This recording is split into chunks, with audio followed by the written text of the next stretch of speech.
مولا کا جنازہ ہے یہ آقا کا جنازہ، اسلام کے وقار کا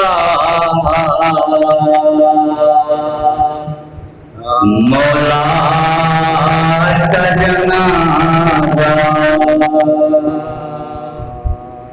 آنسو بہاوے عزا خاک اڑاؤ، کاظم اٹھا رہے ہیں جعفر کا جنازہ، آنسو بہاوے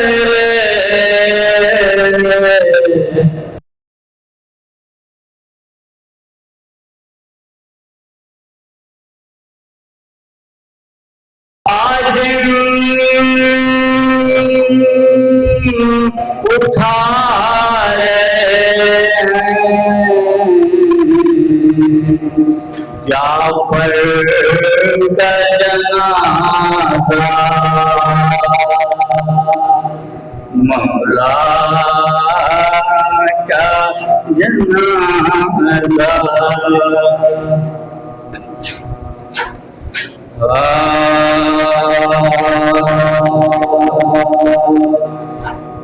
جب ہوئی دور تلک قتل سپاہی مرس کرنا رہا نور نگاہ فی وقت ہے علی پشت پناہ ہم سے کہتے تھے کہ تو یہی گوائے سر فدا کر کے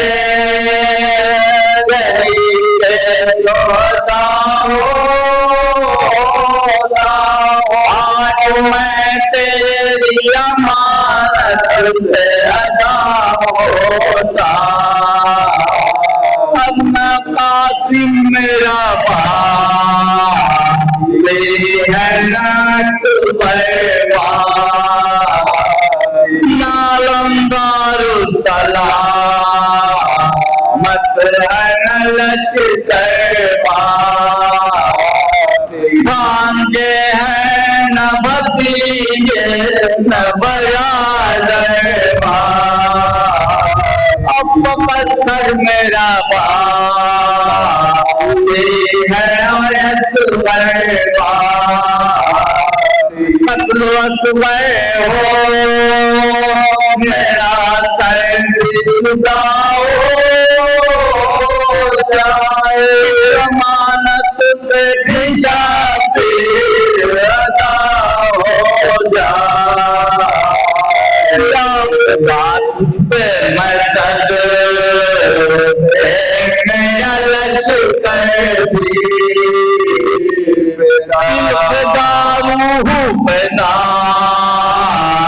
جان فدا کر بھی الیسمع بن سایہ علی اکبر بھی تجھ پہ باقر بھی فدا عابد مختر بھی کچھ تیری درگاہ سے پایا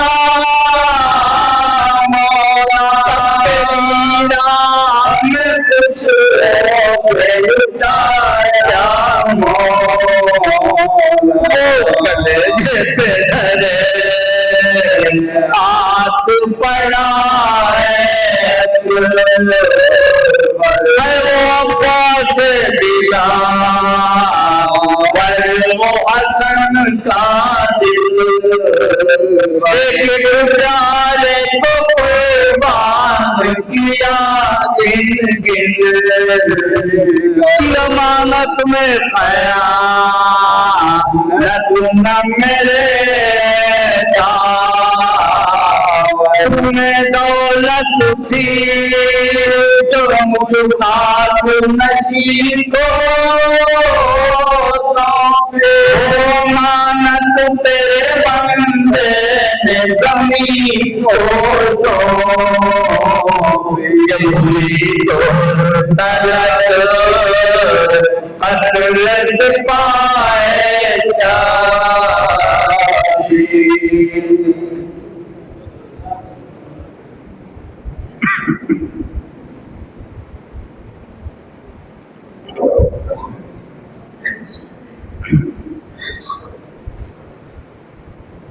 رحم اللہ من قرأ الفاتحہ۔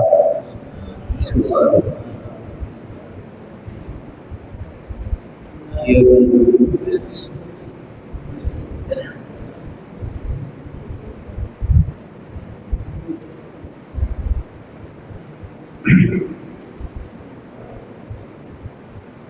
لا حول ولا قوة إلا بالله العلي العظيم۔ أعوذ بالله السميع العليم من الشيطان اللعين الرجيم، بسم الله الرحمن الرحيم، الحمد لله رب العالمين، والصلاة والسلام على أشرف الأنبياء والمرسلين، سيدنا ونبينا وشفيع ذنوبنا مولانا بالقاسم محمد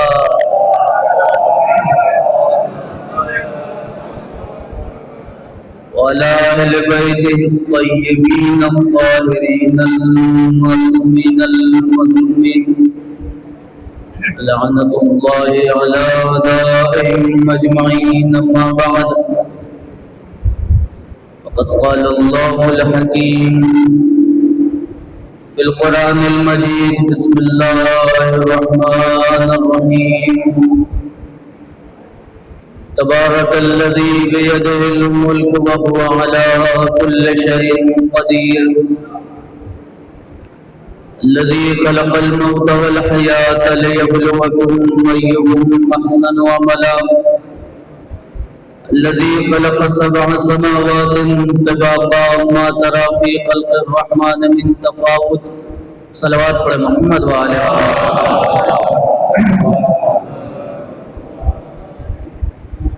عزیزان محترم، نماز گزار حضرات،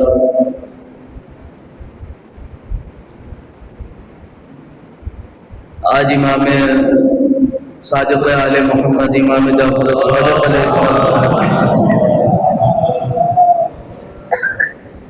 کی روز شہادت ہے کہ جس امام کا تذکرہ اور اسلام میں امام علیہ السلام کا کردار، کیریکٹر بہت اہم ہے،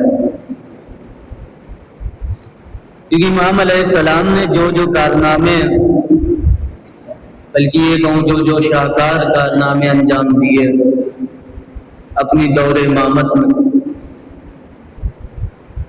وہ آج کی شیعت کے لیے، آج کے اہل تشیع اور اہل تسنن کے لیے بھی فخر کا باعث ہے۔ کیونکہ امام علیہ السلام نے جو مکتب بنا کر علمی فضا دے کر اور اس علمی فضا میں پلنے والے جتنے بھی شاگرد تھے ان لوگوں کی تربیت کر کے اس مقام پر پہنچا دیا کہ آج جو اہل تسنن کے فقہ کے سب سے بڑے امام ابو حنیفہ ہیں، وہ امام جعفر صادق علیہ السلام کے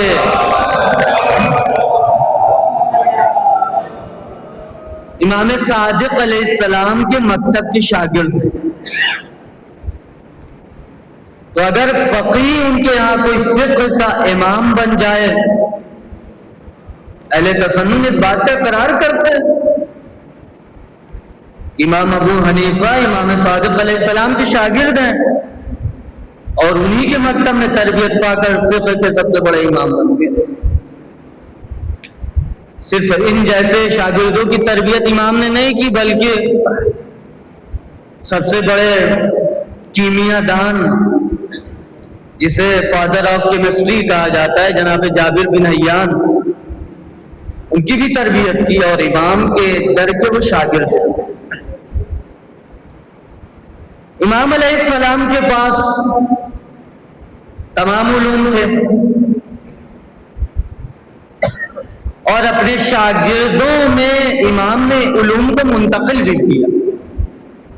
امام کے زمانے میں سب سے شاہکار جو کام تھا وہ مکتب کی بنیاد رکھنا تھا، جس میں شاگردوں نے تربیت پائی اور مختلف جگہوں پر امام نے تبلیغ کے لیے انہیں بھیج دیا۔ دوسرا جو امام نے کام انجام دیا وہ عقائد کو درست کیا، کیونکہ ابھی تک دشمنی چلی آ رہی تھی، اسلام جنگ میں پھنسا تھا، ادھر بنی امیہ اور تمام کربلا کی جنگ اور کربلا کے جنگ کے بعد مصیبتیں اور بنی امیہ کے ظلم و مظالم، اس میں ابھی تک پھنسے ہوئے تھے امام صادق علیہ السلام کو فرصت ملی۔ اچھا، امام سجاد کو بھی فرصت ملی کربلا کے بعد، تو امام کو جو فرصت ملی تو امام نے صحیفہ سجادیہ جیسا تحفہ ہمیں عطا کیا۔ صحیفہ سجادیہ اور نبوت اور توحید کا وہ منبع جس میں قیامت تک ریسرچ کی جائے تو انسان اس مقام اور اس فکر تک نہیں پہنچ سکتا جس طرح امام سجاد نے ہمیں دی۔ اس کے بعد امام باقر اور امام صادق۔ دوسرا کارنامہ جو امام نے عقائد کو درست کیا، توحید کو درست کیا، نبوت کو درست کیا، امامت پر مناظرے کروائے امام نے، اور امام کے جو ان کے دشمنوں کا بغض کا باعث بنا وہ امام کا طبیب ہندی سے مناظرہ تھا۔ بلوایا تھا منصور نے طبیب ہندی کو کہ امام سے مناظرہ کیا، مناظرہ ہوا اور بالکل وہ امام غالب آئے اس پر۔ بالآخر امام سے مناظرہ کون کر پائے؟ تو امام کی زندگی کے یہ کارنامے رہے ہیں۔ تربیت پر امام نے زور ڈالا۔ اس کے بعد جو ہے امام نے آپ کی خدمت میں عرض کیا میں نے کہ عقائد کو درست کیا۔ بیت المقدس میں اس وقت میں جس وقت امام جعفر صادق علیہ السلام کی دور امامت تھی، صلوات پڑھیں محمد،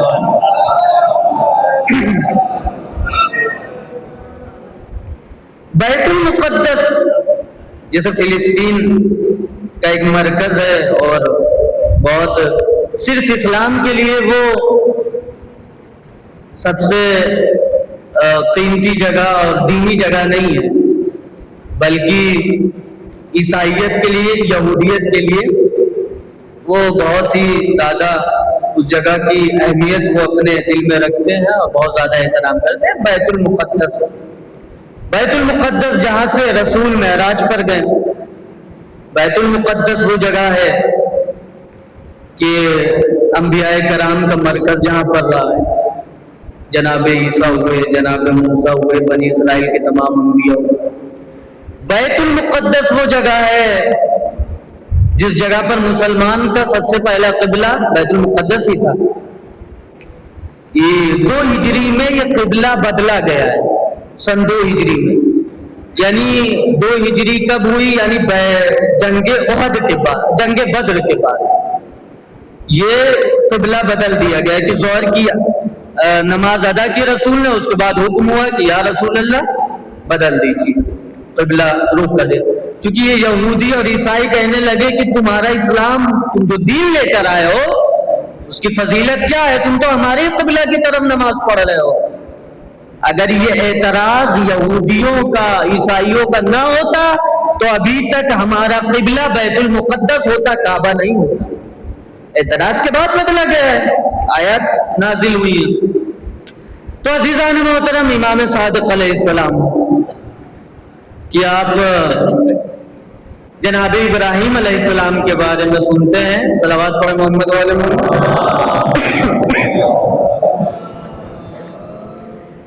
جب جناب ابراہیم علیہ السلام کو آتش نمرود میں ڈالا جا رہا، آپ جانتے ہیں کہ فرشتوں پہ فرشتے نازل ہو رہے تھے، اور ان کے نزول کے بعد یہ کہہ رہے تھے کہ یا نبی اللہ حکم دیجئے ہم پانی بارش کروا دیں، حکم دیجئے ہم ہوا چلوا دیں۔ میں پانی کا فرشتہ ہوں، میں جو ہے ہوا کا فرشتہ ہوں، میں زمین کا فرشتہ، حکم دے کہ میں آگ کو نگل جاؤں۔ جناب ابراہیم نے کیا کہا کہ میرا خدا میرے لیے کافی ہے۔ میں ایک نقطے کی طرف اشارہ کرنا چاہتا ہوں، اس لیے آپ کو عرض کیا یہ واقعہ۔ اب جب خدا جناب ابراہیم کے لیے کافی تھا، جیسے ہی منجنیق کے ذریعے پھینکا گیا آگ میں، تو خدا نے کیا کہا؟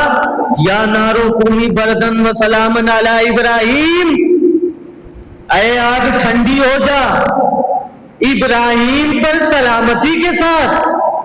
کیوں؟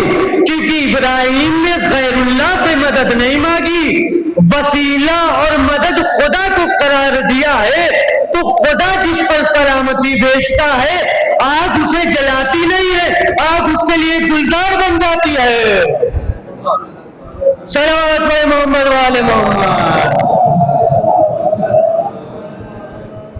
جو خدا پر اعتماد کرتا ہے۔ سہل ابن حسن خراسانی ایک شخص تھا جو امام جعفر صادق علیہ السلام کے پاس آیا، اور آنے کے بعد کہتا ہے مولا میں آپ کا چاہنے والا ہوں اور آپ قیام کر لیں گے۔ وہی چونکہ آگ کا تذکرہ آیا اس لیے میں نے وہ واقعہ عرض کیا آپ کے ساتھ۔ امام نے کہا اچھا میرے چاہنے والے ہو؟ کہا مولا آپ کا چاہنے والا۔ تنور جل رہا تھا، امام نے کہا غلام سے اس کو کھول دو، کھول دیا گیا، اور سہل ابن وہ جو سہل خراسانی تھا کہا اس میں چلے جاؤ، پھر چاہنے والے ہو نا چلے جاؤ اس میں۔ آنے والا چہرہ سرخ ہو گیا، پیشانی پہ پسینے آ گئے، مولا میں تو آپ کا چاہنے والا بن کر آیا تھا، آپ تو آگ میں بھیج رہے مجھے جلا دیں گے۔ اچھا رکو، ادھر سے جناب ہارون مکی آ رہے تھے، واقعہ سنا ہے آپ نے؟ جناب ہارون مکی آ رہے تھے، جیسے ہی آیا سلام کیا امام کو، امام نے کہا وعلیکم السلام۔ کوئی گفتگو نہیں ہوئی، کہا کہ ہارون اس تنور میں چلے جاؤ، فوراً چلے گئے۔ امام نے غلام سے کہا ڈھکن کو بند کر دو، بند کر دیا گیا۔ کہا اور بتاؤ خراسان کے کیا حالات ہیں، اس سے بات کر رہے ہیں امام۔ اندر ہارون مکی ہے، باہر اس کو پسینے آ رہے ہیں، چہرہ سرخ ہو رہا ہے اس کا۔ کہا اور بتاؤ خراسان کی کیا حالات ہیں، امام بات کرنے لگے اس سے۔ کچھ دیر بعد جب اس سے رہا نہیں گیا، کہا مولا تنور کھول دیجئے، وہ تو جل کر راکھ ہو گیا ہوگا۔ کہا رکو صبر کرو۔ امام نے کہا تھوڑا اور بات کر لو، بات ہوئی۔ اس کے بعد تھوڑی دیر بعد جب اس کے رہا نہیں گیا، اب وہ جو ہے بالکل مشتعل ہو رہا تھا، امام غلام سے کہا تنور کو کھول دو، کھول دیا۔ دوڑتے ہوئے گیا، دیکھا، جب اس نے دیکھا تو وہ جو تنور میں گئے تھے جناب ہارون مکی، اب پھول پر بیٹھ کر وہ جو جلتی ہوئی آگ تھی ان کے لیے گلزار بن گئی، وہ بیٹھ کر نماز ادا کر رہے ہیں، عبادت کر رہے ہیں۔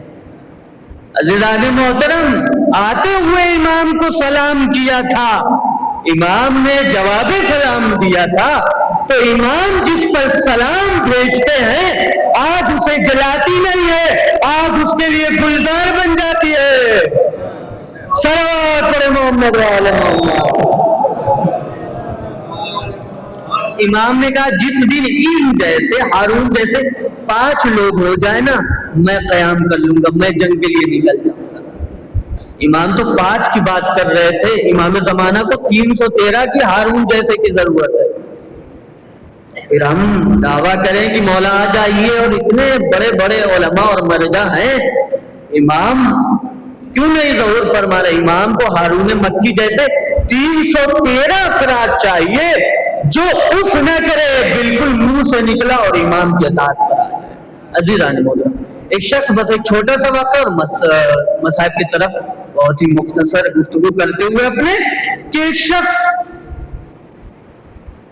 نے ایک سیب کو لیا اور لے کر اس کے ذہن میں یہ وسوسہ تھا کہ آج میں امام ساجد کو رسوا کروں۔ سوال کیا سوال کرنے والوں نے کہ یہ سیب لے جا رہے ہو، امام کو رسوا کیسے کرو؟ کہا میں لے جاؤں گا اور امام سے سوال کروں گا، امام یہ سیب ہے، یہ میرا رزق ہے یا میرا رزق نہیں ہے؟ اگر امام کہیں گے رزق ہے تو میں سیب کو پھینک دوں گا، میرا رزق نہیں ہے۔ اگر امام کہیں گے رزق نہیں ہے تو میں کھا جاؤں گا سیب کو۔ کسی بھی حالت میں امام کے اس بات کو جھٹلا دوں گا، معاذاللہ۔ ذہن میں وسوسہ، بہت سارے ایسے آئے اور چلے گئے، لیکن واقعات تو رہ جاتے ہیں۔ آیا امام کے پاس آیا، کہا مولا یہ سیب ہے؟ کہا کہ یہ بتائیے۔ اچھا سیب واقعہ یاد ہے، ایک حدیث امام کی چھوٹی سی یاد آ گئی۔ امام نے کہا کہ لو یعلم الناس، اگر انسان جان جائے کہ سیب میں کیا ہے تو اپنی کسی بھی بیماری کا علاج سوائے سیب کی کسی سے نہیں کرے۔ خدا نے ایسی فضیلت عطا کی ہے۔ تو کہا مولا یہ بتائیے یہ میرا رزق ہے کہ نہیں؟ امام نے مسکراتے ہوئے اس کو چہروں کو دیکھا، چہرے کو دیکھنے کے بعد کہا کہ امامت کا جواب دیجیے۔ کہا اگر یہ سیب تمہاری حلق سے نیچے اتر جائے تو تمہارا رزق ہے، اگر حلق سے نیچے نہ اترے تو تمہارا رزق نہیں ہے۔ اس سے میں بہت بڑے نقطے کی طرف اشارہ کرنا چاہتا ہوں۔ اگر اکاؤنٹ میں لاکھوں بیلنس ہے تو اس کو رزق نہ سمجھے جب تک انسان اس کو استعمال نہیں کر لیتا۔ بہت سا واقعہ ہوا ہے، لاکھوں کا بیلنس بینک میں رہ گیا، انسان خدا کے یہاں چلا گیا، پیسہ رہ گیا، تو وہ اس کا رزق نہیں ہے۔ رزق تب بنتا ہے جب اسے استعمال انسان کر لیتا ہے۔ پیسہ ہے، رزق نہیں ہے۔ میرے پاس لاکھوں کا بینک بیلنس ہے، وہ رزق نہیں ہے جب تک وہ استعمال نہ کرے۔ اگر امام کہہ دیتے رزق ہے سیب تو وہ پھینک دیتا، امام کی بات جھوٹی نکل جاتی ہے۔ عزیزان محترم، خدا سے پیسے کی دعا نہ کریے، پیسے کا معاملہ خدا سے نہ کریے۔ اگر کسی کو ہمسر کی ضرورت ہے، شریک حیات چاہیے، تو یہ نہ دعا کرے خدا پیسہ دے دے تاکہ ایک خوبصورت بیوی مل جائے اور اس کے ساتھ شادی کر لوں۔ نہیں، بہت سارے پیسے والے ہیں جن کو پیسہ تو ہے، شریک حیات ایسی ملی کہ سکون اور پیسہ تمام چین اس کا ختم۔ پیسے سے سکون نہیں آتا۔ الا بذکر اللہ تطمئن القلوب، یاد رکھنا اگر تم کو سکون چاہیے تو ذکر خدا سے سکون ملتا ہے۔ لاکھوں کا بیلنس ہونے سے سکون نہیں ملتا ہے۔ لاکھوں کا پیسہ جن کے پاس ہے وہ راتوں کو سو نہیں پاتے ہیں، کہیں بینک سے چوری نہ ہو جائے، کہیں ہمارے ساتھ کوئی اسکیم نہ ہو جائے، کہیں پیسہ کوئی چرا نہ لے۔ اور 300-400 روپے کمانے والا مزدور پیسہ کما کر رات کو کھا کر سکون کے ساتھ سو جاتا ہے۔ سکون کی زندگی کسے کہیں گے؟ اسے کہیں گے یا اسے کہیں گے؟ اس سے میں یہ نہیں کہہ رہا ہوں پیسے کی ضرورت انسان کی زندگی میں نہیں ہے، اشد ضرورت ہے پیسے کی۔ پیسے کے بغیر کچھ ہو بھی نہیں سکا، لیکن اگر پیسہ اسے خدا سے دور کر دے تو ایسا پیسہ شداد اور نمرود کی دولت بن کر رہ جاتا ہے۔ اگر پیسہ ہم کو خدا کے قریب کر رہا ہے تو وہ پیسہ خدا کی نعمت اور رزق الہی ہے۔ صلوات پڑھیں محمد علیہ۔ بس عزیزان محترم، میں نے گفتگو تمام کی۔ آج جس مظلوم امام کا ماتم کرنے کے لیے آپ بیٹھے ہیں، مصائب آپ نے سنا، امام کا گریہ آپ نے کیا، ماتم آپ نے کیا۔ جانتے ہیں کہ منصور نے امام کے گھر میں آگ لگوا دی۔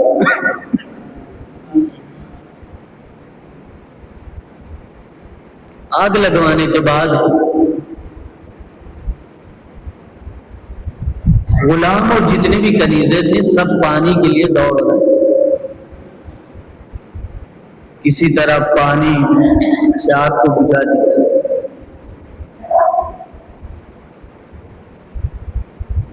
مولا گھر میں بیٹھ گئے گوشے میں۔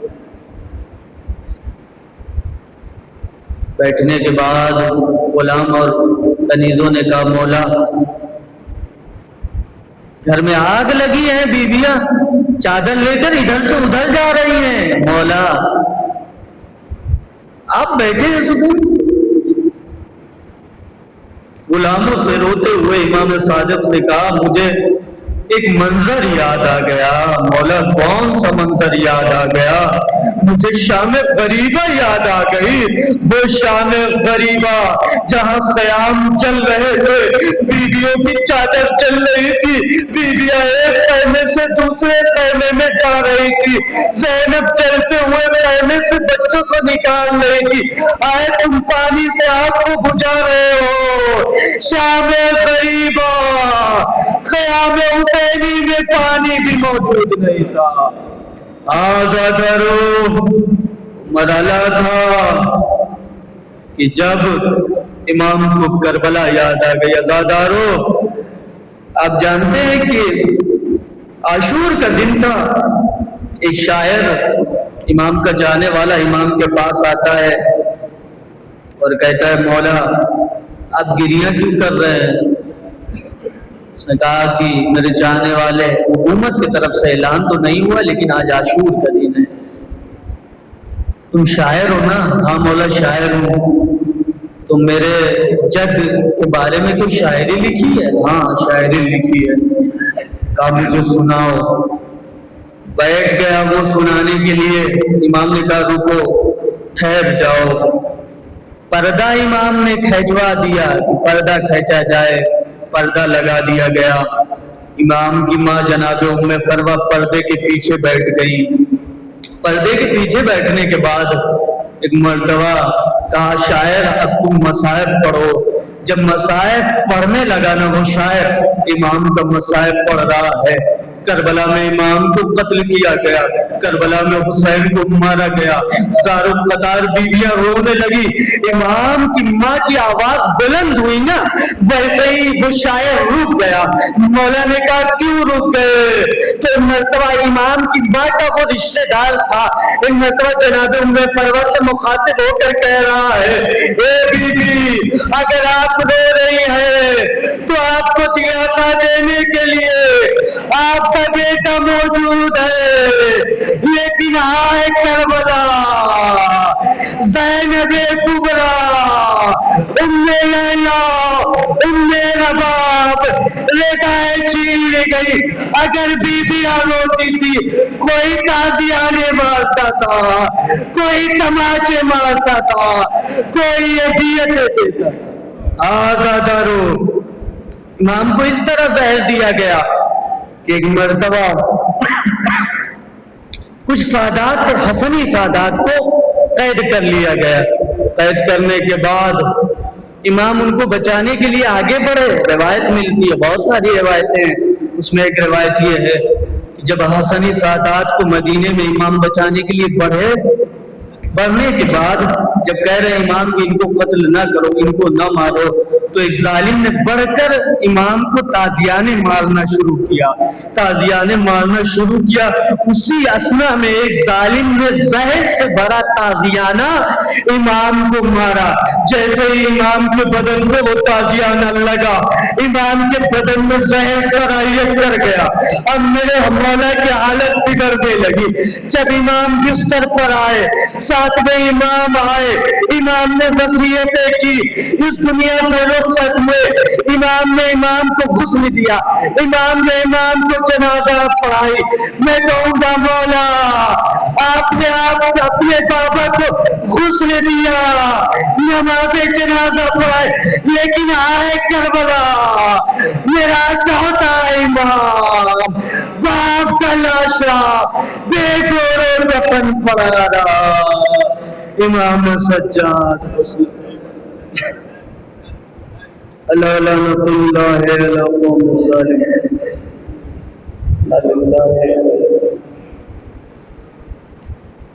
ثم قضائه وتسليمه ماتم الحسين۔